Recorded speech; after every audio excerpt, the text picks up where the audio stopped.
আসসালামু আলাইকুম প্রিয় শিক্ষার্থীরা, আবারও চলে আসলাম কোর্স টিকায় নতুন একটি ভিডিও নিয়ে। আজকের এই ভিডিওতে আমি আলোচনা করব ষষ্ঠ শ্রেণীর বাংলা প্রথম পত্র চারুপাঠের মিনু গল্প থেকে অতি গুরুত্বপূর্ণ কয়েকটি বহু নির্বাচনী প্রশ্ন উত্তর নিয়ে। এখন আমি যে বহু নির্বাচনী প্রশ্ন উত্তরগুলো আলোচনা করব সেগুলো মিনু গল্প থেকে নেওয়া, আর মিনু গল্পটি লিখেছেন বনফুল। এখানে বেশ কিছু বহু নির্বাচনী প্রশ্ন উত্তর তোমরা দেখতে পাচ্ছ। তোমাদের পরীক্ষায় মিনু গল্প থেকে এখান থেকেই প্রশ্ন আসবে আশা করা যায়, কারণ এখানে বেশ কিছু বহু নির্বাচনী প্রশ্ন উত্তর আছে। আর তোমাদের 100 নম্বরের পরীক্ষায় 30 নম্বরই থাকে এই বহু নির্বাচনী প্রশ্ন থেকে। এগুলো যেহেতু মনোযোগের সহিত দুই একবার দেখলেই, তাই বহু নির্বাচনী প্রশ্ন উত্তরে তোমরা একটু বেশি মনোযোগ দিবে, ঠিক আছে? তো 1 নম্বর প্রশ্নে দেখো, বলা হয়েছে বনফুলের গল্পের বিষয় নিচের কোনটি? বনফুলকে মিনু গল্পের লেখক। তার গল্পে আমরা বাস্তব জীবন, মানুষের সংবেদনশীলতা, জ্ঞান বিজ্ঞানের বিচিত্র উপাদান, এই সবগুলো বিষয়ই পাই। তাই এর উত্তর হবে ঘ, সবগুলো। 2, বনফুলের কোনটির প্রতি বেশি আগ্রহ ছিল? উত্তর হচ্ছে গ, ছোট গল্পের প্রতি। বনফুল ছোট গল্পের প্রতি বিশেষ মনোযোগ দিতেন এবং তার অবদান ছোট গল্পের প্রতি অনেক বেশি। এরপর 3 নম্বরে আছে বনফুলের মৃত্যু হয়েছে কত খ্রিস্টাব্দে? উত্তর হচ্ছে খ, 1979 খ্রিস্টাব্দে।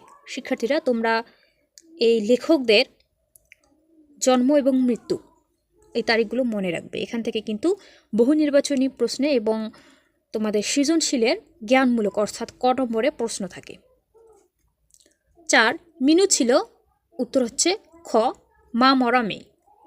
তাছাড়া তার আরও বৈশিষ্ট্য আছে, কিন্তু এগুলো এই অপশনে দেওয়া নেই।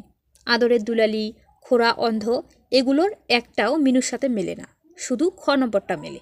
তাই সঠিক উত্তর হচ্ছে খ। 5, মিনুর বাবা মারা গেছে। উত্তর হচ্ছে ক, জন্মের আগে। মিনুর বাবা তার জন্মের আগেই মারা গিয়েছে।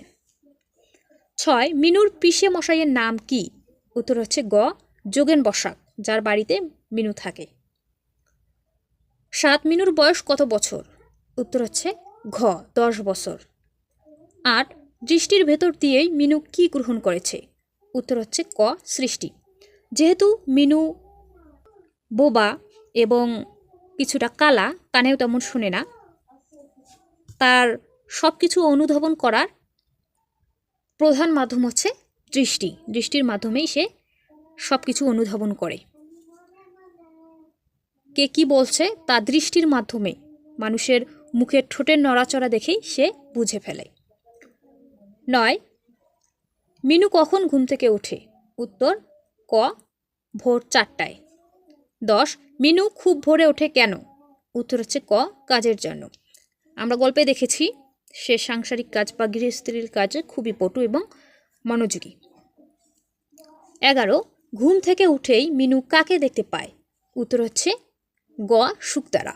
যেহেতু ভোরে ওঠে ওই সময় শুকতারা থাকে। 12, মিনুর সই কে? উত্তর হচ্ছে গ, শুকতারা। 13, মিনু গল্পে মিনু কোথায় গিয়ে গদাই ও শানুকে ডাকে? উত্তর হচ্ছে গ, কয়লা গাদার কাছে গিয়ে। এরপরে 14 বলা হয়েছে কয়লা ভাঙতে ভাঙতে মিনু হিস হিস শব্দ করে কেন? উত্তর ঘ, শত্রু কয়লাকে মারছে ভেবে। 15, মিনুর জগতের সাথে বাইরের জগতের মিল না থাকার কারণ কি? উত্তর হচ্ছে ঘ, মিনু বিশেষ চাহিদা সম্পন্ন মানুষ। 16, মিনুর তৈরি অভিনব জগতে কে আছে? উত্তর হচ্ছে ঘ, শত্রু মিত্র। মিত্র মানে হচ্ছে বন্ধু, শত্রু মানে তো জানোই, অর্থাৎ শত্রু মিত্র বন্ধু শত্রু সবাই আছে। 17, মিনু গল্পে উনুনকে কি নামে ডাকে? উত্তর হচ্ছে ক, রাক্ষসী। কারণ উনুন মানে হচ্ছে চুলা, চুলায় যাই দেওয়া হয় দাউ দাউ করে আগুন জ্বলে, তাই উনুনকে মিনু রাক্ষসী বলে। 18, মিনু গল্পে ঘটিটার নাম কি? উত্তর হচ্ছে ঘ, পুটি। 19, কোনগুলো মিনুর বন্ধু? উত্তর হচ্ছে ক, বাসনগুলো। আর বাকি যে অপশনগুলো আছে এগুলো মিনুর বন্ধু নয়। 20, মিনু যে পাথরটার উপর কয়লা রেখে ভাঙে সেটির নাম কি রেখেছে? উত্তর হচ্ছে ঘ, শানু। 21 দেখো, ভীমরুল সহজে না মরলে মিনু কোন উপায় অবলম্বন করে? উত্তর হচ্ছে গ, ঝাঁটা বেটা করে। 22, মিনু গল্পে মিনু হাতুড়িটার কি নাম রেখেছে? উত্তর হচ্ছে গ, গদাই। 23, প্রতিদিন ছাদে ওঠা মিনুর কর্তব্যের মধ্যে পড়ে কেন? উত্তর হচ্ছে গ, হলদে পাখি বসেছে কিনা দেখার জন্য। কারণ তার বিশ্বাস হলদে পাখি যেদিন ডালে বসবে সেদিন তার বাবা বিদেশ থেকে আসবে। 24, জ্বর হওয়া মিনুর অপরাধ মনে হলো কেন? উত্তর ক, সে আশ্রিতা বলে। 25, জ্বরের ঘরে তার ছাদে যাওয়ার দরকার মনে হবার কারণ? উত্তর হচ্ছে খ, বাবার প্রতীক্ষায়। 26, সরু ডালে হলদে পাখি দেখে মিনুর রোমাঞ্চকর অনুভূতি সৃষ্টি হওয়ার কারণ কি? উত্তর গ, অন্তরের ভেতর থেকে বাবার জন্য প্রতীক্ষা। মিনু সবসময় তার বাবার জন্য অপেক্ষায় থাকত। তার বিশ্বাস ছিল তার বাবা একদিন ফিরে আসবে। 27, মিনুর বাবা ফিরে আসবে এ ধারণা তাকে কে দিয়েছিল? উত্তর হচ্ছে খ, মাসিমা। তার মাসিমা একদিন বলেছিল তার বাবা বিদেশে গেছে, সে যখন বড় হবে তখন ফিরে আসবে। 28, মিনু সৃষ্টিকে গ্রহণ করেছে কিভাবে? উত্তর হচ্ছে খ, দৃষ্টির ভিতর দিয়ে। কারণ সে কথা শুনেও না আবার বলতেও পারে না, দেখাই হচ্ছে তার একমাত্র অবলম্বন। 29, মিনুর সর্বাঙ্গে রোমাঞ্চিত হলো কেন? উত্তর গ, সরু ডালটার দিকে চেয়ে। এরপরে 30, মিনুর ষষ্ঠ ইন্দ্রিয় বলতে কি বুঝি? উত্তর খ, অন্যের চেয়ে বেশি অনুধাবন ক্ষমতা।